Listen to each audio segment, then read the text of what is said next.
Bigong napatumba ng Philippine Women's National Futsal Team ang world-ranked number 6 na Thailand sa kanilang pagtutuos kagabi sa ASEAN Women's Futsal Championships 2024.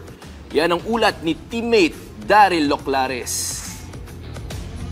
Nakalasap ng mapait na kabiguan ang Philippine Women's National Futsal Team sa ASEAN Women's Futsal Championships 2024 matapos ang kanilang 7-0 na pagkatalo kontra Thailand kagabi sa PhilSports Arena sa Pasig City. Agad na nagpamalas ng pamatay na porma ang world-ranked number 6 Thai squad na nakapukol ng 4 na goal sa first period na dinagdagan pa ng 3 puntos sa second half. Hindi man ito ang nais na resulta ni head coach Vic Hermans, naniniwala pa rin siya na magagamit ito ng Pinay 5 sa kanilang pagsabak sa FIFA Women's Futsal World Cup sa 2025. You can only improve when you play these matches.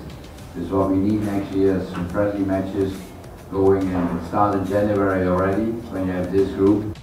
Ipinangako naman ng Pinay booter na si Lani Ortillo na mas magiging handa ang pambansang koponan sakaling muli nilang makaharap ang Thailand sa world stage. So ngayon po alam namin na top team po sila. So this time we need to be more aggressive in the training. We need to be more hard work.